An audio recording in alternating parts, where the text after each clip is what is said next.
Morning, everyone, and welcome to the On the Go Post Show with your Go Morning Show team. I'm Danielle Wiggins with Maureen Kyle, Austin Love, Holly Strano, Dave Chadowski, and Lindsey Buckingham. Oh my goodness, let's talk about that game because you know that is going to be the talk of the town. I feel like everyone thought that the Browns were going to get their behinds handed to them. I must be honest and transparent. I actually did too, but it did not happen. So, what are you guys thinking this morning? Well, Lead I us guess off, I'll start. Dave. Or Austin. I'm waiting Yeah, for, let's start lead with- us off, for Dave. our guys on here. Yeah, Dave's got to lead us off. Well, I'll tell you, for Browns fans last night, I can't tell you what it meant for this city and everything we've been through in sports. And I know the Cavs won a championship, but the Browns obviously have a fan base like none other. And if you think about this, and we pointed it out this morning, Austin was 2 the last time the Browns won a playoff game. Okay. I was at the last playoff game they won, which was in January 1st, 1995. It was the 94 season. I mean, think about that. And then when you throw in everything the Steelers have done to the Browns since 1999, that's only the second time they've won in Heinz Field. Think about that. They just beat the last 2 times they were in the playoffs, the Steelers knocked them out. So that was a ton of built up, whatever you want to call it, unleashed on the Steelers last night. A can of whoop, you know what? And the Steelers are gone. Big Ben, I said this on the air this morning. Growing up, we had guys that just destroyed us. John Elway, Michael Jordan, there's a few others. We never got the best of John Elway. So in the end, Big Ben did so much to us over the years, but we'll always remember last night because when they faced him in the playoffs, the Browns won. And now you're moving on to the next round of the playoffs. It's your first playoff win. First time you've been to the playoffs, as we've said over and over in 18 years. So really, there's not much more you can describe it. I feel really good for Browns fans and Clevelanders right now because we haven't had a lot of mornings like this, and we have it today. So congratulations to all of you.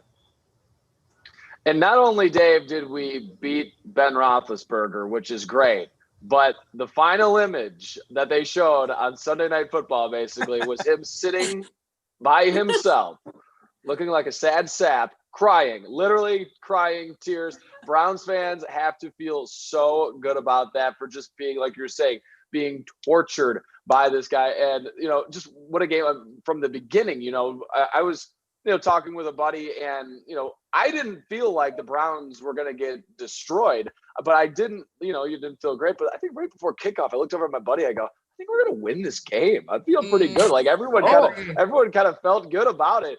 And sure enough, they came off and the Browns needed that hot start. And that's the hottest start you could possibly get to do that and feel the fire. But you could just see the passion that those guys had. They were playing angered. Like they were pissed. And they wanted it more. They did want it more. And Dave, we were talking this morning, and I think that maybe like Juju Smith-Schuster can be like signed as a free agent by the Kansas City Chiefs or something like that. And the way that they are just, dancing on his pity party right now, but the absolute bulletin board material that this man gave the Browns, people were like mad about it. I was like, oh, this is good stuff. This is going to get the Browns fired up, and it did. But with the TikTok dances that they're doing right now, dancing on his grave this morning, it's just Browns fans live it up because there hasn't been a victory Monday like this since 1994, and especially doing it against the Steelers. Mornings like this, days like this, weeks like this don't happen very often. Savor the flavor, and let's go to KC and kick some tail. And real quick, they did it with their coach at home in his basement. They did it without some of their best offensive linemen, COVID issues, and they barely practiced this past week. Think about everything they overcame. Baker said on, I think, Wednesday or Thursday that he literally hadn't thrown a ball to a receiver yet on Thursday.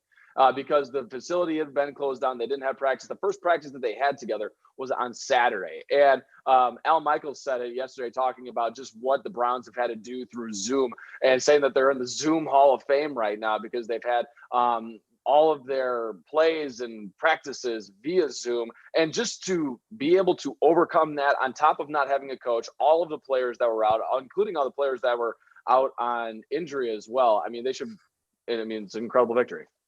Yeah, and as I said earlier, I wasn't thinking that the Browns would win, but America did, because they did pick the Browns over the Steelers. Yeah. I don't know if it was just that America maybe was like, come on, we got to see the Browns win. And I see a number of you tweeting in here, Sean, or not tweeting, but commenting, Sean Parker Bad saying 20 years later. Stephanie says Pfeiffer did it, though. So not Pfeiffer, I mean Prefer. Wait, what? Prefer, correct? That's how you pronounce it last time. Prefer, yes. So Prefer did it, though. And so we are looking forward to Kansas City. What do you guys think about the chances there? I feel pretty good. Just going off of what you guys were saying. Of course, the fans deserve this. The city deserves it. I wanted to get your opinion on this, Dave.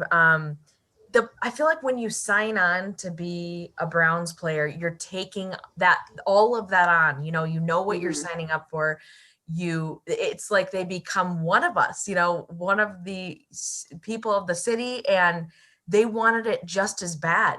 For themselves to prove everybody wrong, and also for the city. So the way that I look about Kansas City is, well, here we go with the odds again. They're all stacked up, but that's been the case all season long, and we keep shocking people and proving people wrong. So I'm at the point where I feel good about it, Well, and they proved that they could do it too yesterday. Mm-hmm. I mean, you have to keep that momentum going. Look, I've logged enough hours of watching football to last anybody a lifetime. And I've watched how some of these games play out, and momentum is so key. I mean, you have to have that excitement and momentum. If you don't, that's when the insecurities and the doubts move in. So I think that, just that alone, they proved that they could do it. They proved the doubters wrong. That first quarter, I mean, that wasn't just a typical, oh my gosh, I'm too lucky touchdowns because the other side made a couple mistakes. It was touchdown after touchdown. That was precise. That was running plays. That was, that we're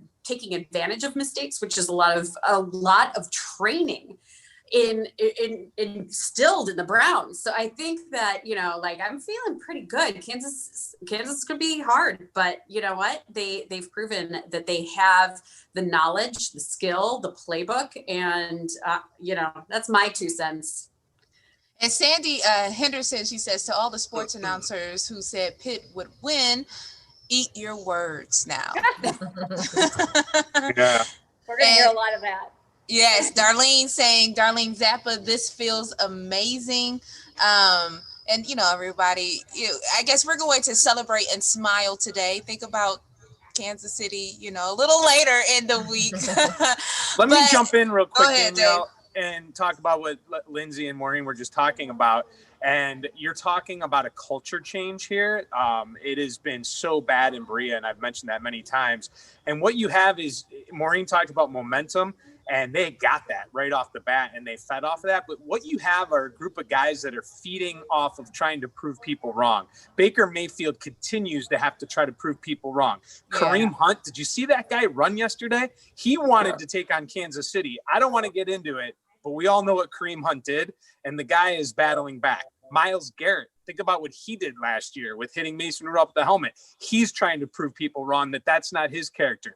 You are talking about a team filled with people, wide receivers. They lose Odell Beckham Jr. and they're told that they don't have receivers. Well, they're trying to prove people wrong. So when you have that in your gut, hey, I'll tell you right now, the Browns are playing with house money already because a lot of people felt they might not beat the Steelers. Boy, I'll tell you, I have no problem thinking they have a shot this Sunday.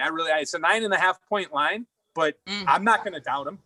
Yeah, I'm not either. And I'm going to say one thing, because I know we're running out of time, but as a huge mental health advocate, it all starts here, and they have it. And here's one for you guys. J.E. Derbish says, from a long-term Steelers fan, congratulations to the Browns. Aw. So yes, we love it. We're getting the Steelers fans saying congratulations to the That Browns. says a lot. That's nice. Yeah, so thank you so much. And wait a minute, we still have another game tonight. So Dave, what's coming up? What are your predictions for tonight's game, O State? Oh, wow. Do I have to give a prediction and spoil this? No, you know what? Alabama is definitely the better team, but if Ohio State plays like they did against Clemson, we're going to have something else to celebrate tomorrow morning. But they can't make mistakes because Alabama is a deeper team. They have more talent, but Ryan Day's team, again, we go back to what Holly just talked about and the motivation and everything that plays into those factors. Believe me, think about that. Juju Smith-Schuster getting the Browns riled up. Dabo Swinney didn't think the Buckeyes were a top 10 team. And, he had them 11th. That got them fired up. So we'll see. If Ohio State can come out with that right mentality, they definitely have the talent to do it. So it's going to be interesting. It'll be a fun game to watch. That's for sure. So another night of no sleep for Ohioans, but we're good with that, right? We're fine. All righty, everyone. Continue to comment. We love interacting with you. Enjoy your victory Monday. The Browns, their first playoff win, history making in many, many years. You can see Holly, Dave, and Maureen during the Today Show, and we'll see you tomorrow morning on Go starting at 4:30. Go Browns.